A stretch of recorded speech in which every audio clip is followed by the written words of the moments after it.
afternoon. It's wonderful to be back here in Seminole County.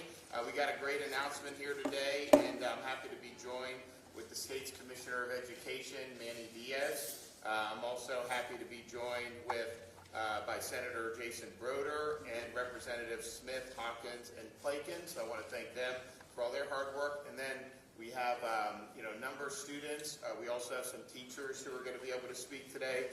We have Shauna Norris, who's a 7th grade teacher from Pasco County. Then we have Abe Lopez, who's a teacher from nearby here at West Ridge Middle School. So I want to thank him for coming.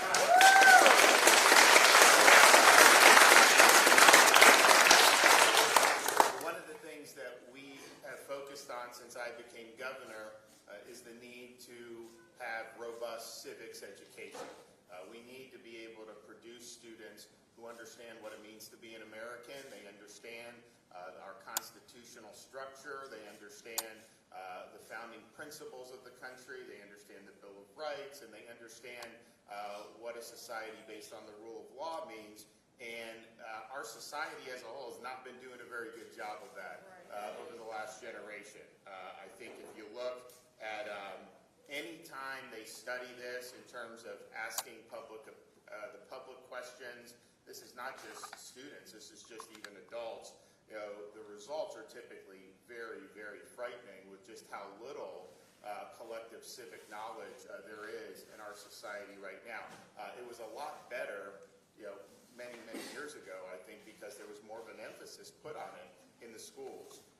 There was an exam done by or a survey done by one group, and 72% of Americans didn't know which states were the original 13 colonies. Less than a quarter knew why we revolted against the British to be in the first place, and 12% thought Dwight Eisenhower was fighting in the Civil War. So they're not acceptable. And those are things that we're not going to stand by and allow to happen in the state of Florida. We have done a lot since I've been governor to counter that trend. First, we've embedded great civics text in our English language arts standards. We've updated our civics curriculum, tests, and standards. We've launched the Florida Civics and Debate Initiative for students to learn about history and compete with their peers. And we hosted the first ever National Civics Debate Championship last year. I think some of these students have participated in the programs. And we ended up, I think we started with, I think we're going to have almost all school districts now participating next year. We created the Civic Seal of Excellence for teachers, so that if they go through that relatively short program, they get a $3,000 bonus for doing that.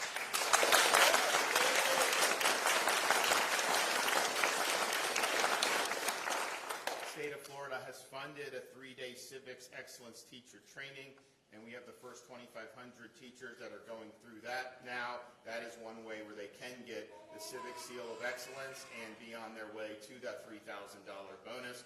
We've also hired regional civics coaches to support our students and teachers, and so we've already seen a great success with these initiatives. And so one of the reasons why we wanted to come and highlight what we've done is because we just got the civic literacy exam results for this past school year, and we've seen an improvement by 5%.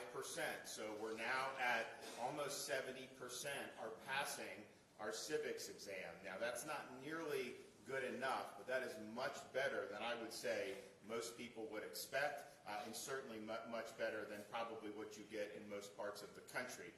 And so we're getting more than 2/3 of the students are passing. We're going to continue to improve those numbers. But if you look from 2021 to 2022, we saw improvements across demographics. We saw improvements with people that are economically disadvantaged. We saw improvements with people that have learning disabilities. And so those are all very positive metrics because, it's not like it's just one segment that's driving the improvement. It's really been shared across the board. So we're going to continue to put the foot on the gas on this. It's very, very important. We are going to be expanding our Civics and Debate initiative in the state of Florida. We have $1 million for the next fiscal year, which starts this week, for expansion. And that's double last year's funding. You know, we started it, we got philanthropic contribution, $5 million, but we've put some money in, and now we're putting the $1 million. And so prior to the initiative, we had very limited opportunities for civics and debate throughout the state. Only 11 school districts had opportunities for folks, for the students who would do it. First year of our civics and debate initiative, we had debate teams in 30 school districts. Last year, we expanded to 45 school districts, and this coming year, we have commitments already from 60 school districts to participate, and are confident that there will be a team in every county by the end of the school year. And so this is going to make a big difference for our students. I can tell you when you actually are exposed to a lot of the ideas that make America unique, people, it's an infectious thing. People want to learn more. They are able to see very quickly once they're provided with the proper instruction and information. They're able to see very quickly why our system is superior than other systems that have been tried before. And you know, people are going to be leaving our school system, you know, when they graduate high school. They're going to go off into the real world. Some will go higher education, some will go vocation, some will do a whole bunch of different things. But everyone's going to be exercising the duties of being an American citizen, and we need to provide the proper foundation for doing that. I'm confident that if we provide that foundation, these students, as they become adults, they're going to be able to navigate a lot of the things that are going on and make sense of a lot of the things that are going on much better than probably my generation or certainly in more recent years. And that's going to pay a lot of dividends. I mean, quite frankly, we did a better job of doing civics education. I don't think we'd have as many divisions in our country as we have, because there's a lot of people that, you know, that if you don't have a common understanding of our constitutional structure, of our founding principles, it makes it a lot harder to agree on different types of issues. And so I think this is a fundamental issue. I think it's something that we need to put more and more emphasis on, and we've done more than anyone, I think, in Florida since I've been governor, but we've got a lot more to do. We want to see, you know, 90+% of these students getting the passing grades on the civics. We're also unabashedly promoting civics and history that is accurate and that is not trying to push an ideological agenda. And I think what we've seen in different parts of the country is to try to distort history as a way to pursue an agenda here in the present day. We have said that that is not appropriate in the state of Florida. And so, you know, you're learning the real history, you're learning the real facts, but it's not going to be done in a way that's trying to indoctrinate students with whatever modern agenda that somebody may have. And that's going to serve our students very, very well, that they're going to get the proper foundation. And what I've found is, you know, some of these, particularly some of these universities, you know, when they go through and they try to do, you know, more of the indoctrination, it actually doesn't serve the students well. They're not able to think as critically as they need to if it's just about parroting an ideology rather than really understanding the underlying principles and dynamics that are at play. So we will stand very strong on that. You know, we haven't just done it with civics. You know, they tried to do woke math in some of these textbooks.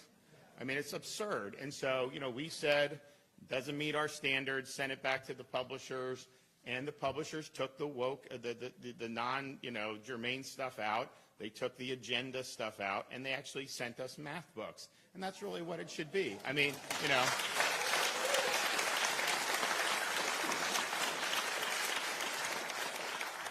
So I think it's really, and you know, we live in an era where you will have places around our country that will want to take down statues of George Washington, Thomas Jefferson, Teddy Roosevelt, you name it. And, you know, I think that's part of an effort to try to erase history and to try to delegitimize the history of this country. You know, history is good and bad. There's all kinds of things that happen, and but I think that the story is that because that we were founded differently on different ideas about God-given rights and the way the government, a proper role in people's lives, people have been able to triumph over big challenges. They've been able to conquer injustices. And in no other country has people been able to do that as frequently as they have in the United States. And so it's important that we have the proper perspective on this, and that's what we're going to be doing in the state of Florida. So great improvement for our civics scores. Better overall than probably most other places, but we're still not satisfied with what needs to be done. So we're going to continue to put emphasis on this, and we're going to continue to put resources towards this. And I'm happy to be able to report progress, but I'm also happy to be able to stay here and say the mission continues. And so we're going to hear from some folks to talk about the civics. So we'll start with Manny Diaz.